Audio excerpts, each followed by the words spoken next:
Bismillahirrahmanirrahim. Assalamualaikum warahmatullahi wabarakatuh. Segala puji bagi Allah, karenanya kita bisa menghadiri kesempatan kajian dari Dr. Syafiq Riza Basalamah dengan keadaan sehat walafiat. Dan kedua, tak lupa salawat serta salam kita curahkan kepada baginda Nabi Muhammad Sallallahu Alaihi Wasallam yang telah membimbing kita dari jalan kegelapan menuju jalan yang terang benderang. Di kesempatan kali ini saya akan membahas salah satu video dari Ustadz Dr. Syafiq Riza Basalamah, yaitu tentang bid'ah. Kita mulai saja. Sampai nama Nabi kita singkat. Nah, ini tentang nama Nabi yang disingkat. Tatkala menyingkat salawat untuk Rasul SAW, maka katakan Rasulullah Sallallahu Alaihi Wasallam. Tidak dilakukan atau dicontohkan oleh Rasulullah Sallallahu Alaihi Wasallam, tapi dilakukan oleh masyarakat saat ini. Apakah disebut bid'ah? Jika tidak, lalu seperti apakah bisa disebut bid'ah tersebut? Terima kasih sebelumnya. Assalamualaikum warahmatullahi wabarakatuh. Masyaallah muslimin, kita harus tahu bahwa ada usaha Zionisme dan usaha kaum misionaris untuk memisahkan Islam dari sumber Islam. Antum tahu sekarang ada jaringan Islam Nusantara atau Jamaah Islam Nusantara yang mereka ingin memisahkan Islam dari mana? Dari Nabi Muhammad SAW. Ya, jadi seperti itu kemungkinan isinya.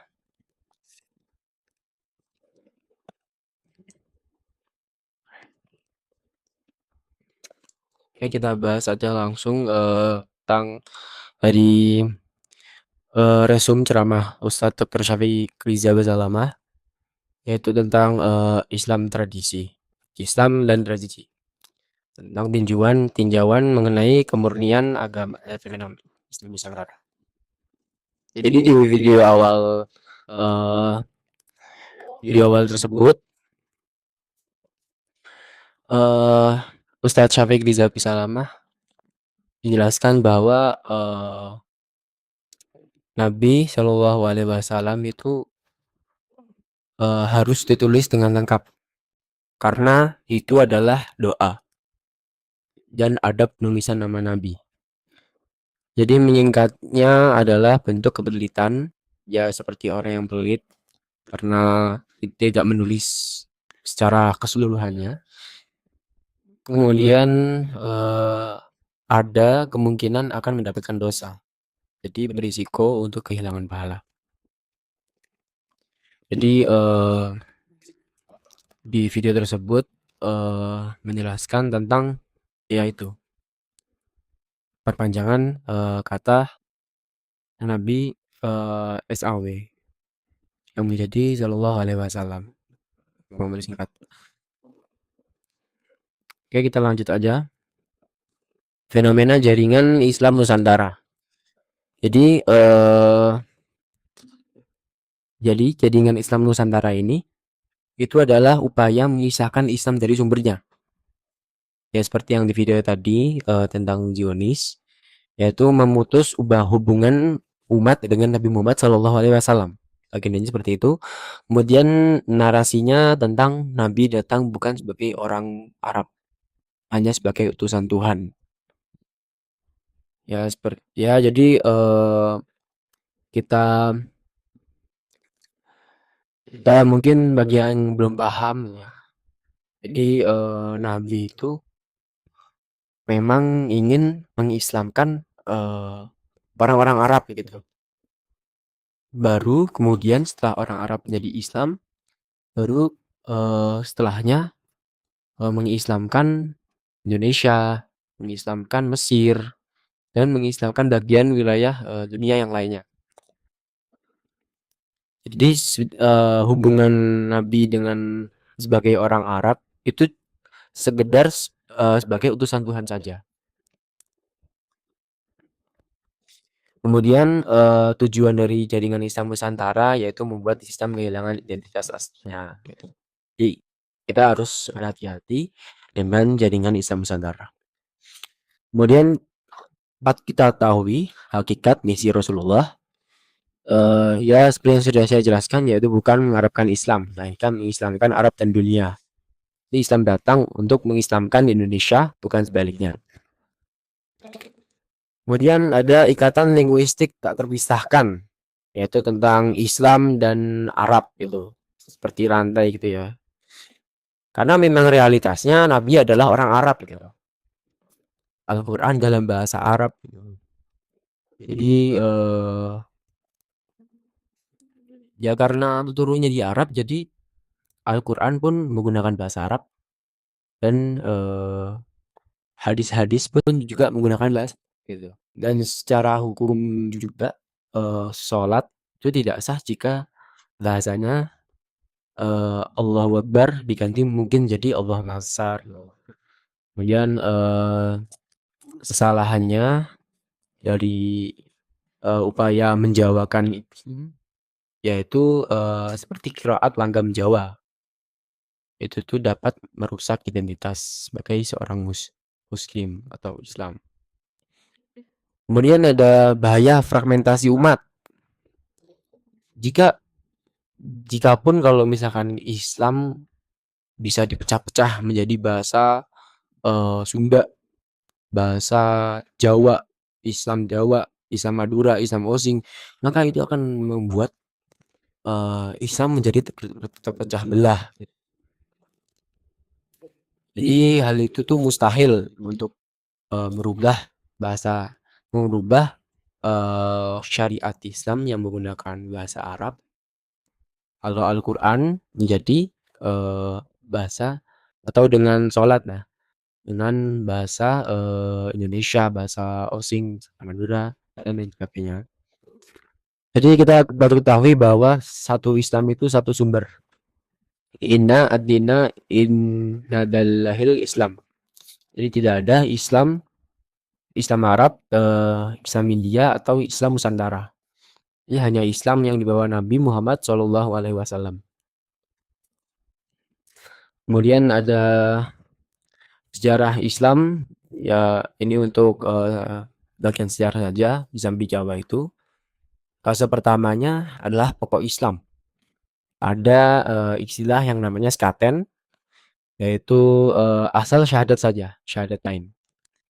Jadi masyarakat hanya diminta bersyahadat. Ya itu prinsipnya, yang penting Islam dulu. Meskipun pelaksanaan ibadah belum sempurna, mereka nggak sholat, mereka nggak berzikir dan melakukan ibadah-ibadah lainnya, yang penting adalah syahadatain. Itu sejarah Islam di Jawa fase pertama. Kemudian fase 2 itu penyempurnaan terhambat. Jadi ketika ada eranya Wali Songo datang, itu ada intervensi kolonial ya dari penjajah yang menginginkan gold, glory, dan gospel. Jadi intervensi kolonial itu bisa berupa kitab-kitab yang mereka udah bawa gospel dari Injil, mungkin kitabnya orang Buddha, orang Hindu gitu, dibawa ke Indonesia, dan sudah ada dengan versi bahasa Indonesianya. Jadi mungkin Wali Songo jadi sedikit terhambat karena adanya intervensi dari kolonial. Ya alhamdulillahnya sekarang Indonesia rata-rata udah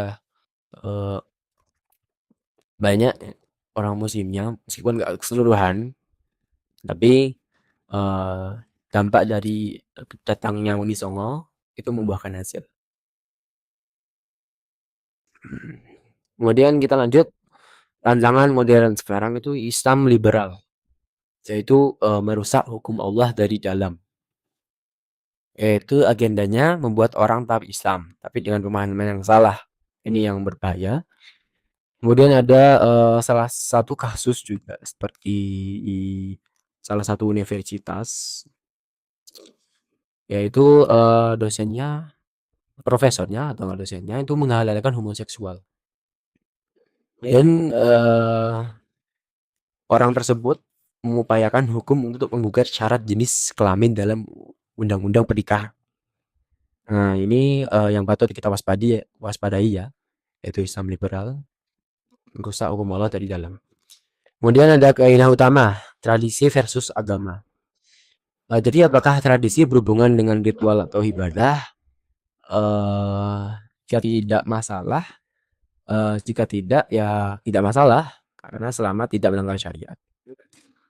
Eh Jika iya, ya sudah ikuti sama Allah.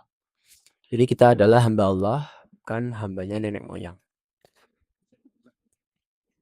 Jadi lanjut konsekuensi kebenaran. Ya realitanya di Indonesia itu meninggalkan tradisi seringkali menyebut api permusuhan ya. Ya seperti kita dapat contoh dari Nabi Muhammad SAW yang dimusuhi dan diusir kampung halamannya karena berani meninggalkan tradisi menyembah berhala demi tauhid gitu. Jadi kita harus pahami juga konsekuensi dari kebenaran tersebut dan harus siap dengan konsekuensi tersebut. Kemudian ada studi kasus larung laut atau petik laut, yaitu kepada siapa kepala kerbau dipersembahkan. Jadi jika untuk jin atau penunggu laut itu jelas syirik besar. Namun jika diklaim sebagai rasa syukur kepada Allah, ya hal itu termasuk dalam ya. Karena Nabi tidak mengajarkan bersyukur dengan membuang kepala kerbau.